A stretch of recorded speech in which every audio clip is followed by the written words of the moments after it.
வார்த்தையை ஆழமாய் பேசக்கூடிய மகா பெரிய தேவ மனிதர்கள். பல இன்டர்நேஷனல் கான்பரன்ஸ்ல பங்கு பெறுகிற ஒரு வாய்ப்பை தேவன் தந்தார். சர்வதேச ஊழியர் கருத்தரங்கு. ஆனால் வசனம் பேசுகிற மக்கள் மிக குறைவு. பிரேசில் தேசத்துல ஒரு 30,000 பேருக்கு அவனுடைய வார்த்தையை பேச தேவன் வாசலை திறந்தார்.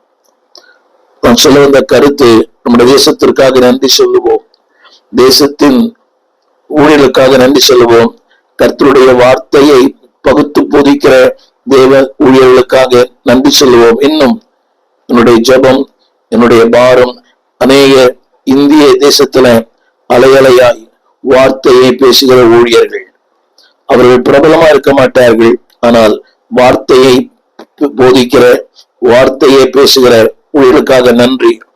ஒருவேளை அநேகர் நீங்கள் இருக்கலாம், நீங்களும் கூட வார்த்தை பேசுகிற ஊழியா இருக்கலாம், பிரபலமா இல்லாம இருக்கலாம், பரவாயில்லை, பிரபலம் தேவையில்லை. இங்கே அறியப்படவர்களா இருப்போம், அங்கே அறியப்பட்டவர்களா இருப்போம். பலமுறை நான் யோசித்திருக்கிறேன், வசனம் பேசுகிற மக்களை உலகம் கனம் பண்ணுவதில்லை, வசனம் பேசுகிற மக்களுக்கு மதிப்பு இல்லை. ஆனாலும் அன்பானுடைய பரலோகத்துல வசனம் தான் பேசும். எனவே வார்த்தையை பேசுகிற அன்பு ஊழியர்களே, போவான் இந்த வசனத்திலே தொடர்ந்து பேசுங்கள்.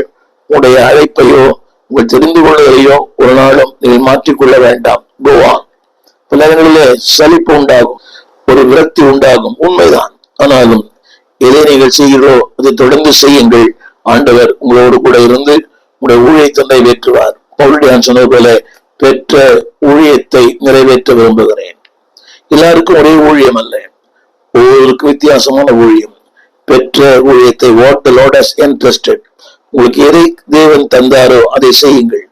அடுத்தவர்களை பற்றி கவலை வேண்டாம், அடுத்தவர்களை பற்றி விமர்சனங்கள் வேண்டாம், அடுத்தவர்களை பற்றி உங்களுக்கு அக்கறை வேண்டாம். அவர்கள் பணியை செய்கிறார்கள், நான் என் பணியை செய்கிறேன். பிரச்சனை என்னவென்றால் நான் அவராக இல்லையே. இல்லை, கிறிஸ்தவ வாழ்க்கையில ஒரு திருப்தி தேவை. அதாவது அழைப்பிலே ஒரு திருப்தி, தேவன் தந்த வாய்ப்பிலே திருப்தி, தேவன் தந்த உபகரணங்களிலே திருப்தி. இல்லாத ஒன்றுக்காக இயங்க வேண்டாம், இருக்கிற ஒன்றுக்காக நன்றி சொல்லுவோம். சென்னையில பிரம்மாண்டமான சபைகள் எல்லாம் கட்டப்படுகிறது. ஆண்டவருக்கு நன்றி. பிரம்மாண்டமான, பிரமிக்கத்தக்க, ஆச்சரியமான கட்டிடங்களை கற்றுக் கொடுத்திருக்கிறார். நன்றி. அதே வேளையில உங்களுக்கு கொடுத்திருக்கிற சின்ன ஊழியம், இந்த கிராமம் கவனியுங்கள்.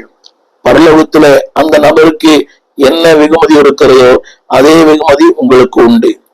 ஒரு வார்த்தை விரும்புகிறேன், பரலோகத்துல பிரம்மாண்டமான ஊழியம் செய்யற நபருக்கு என்ன வரவேற்போ, என்ன ஆசீர்வாதமோ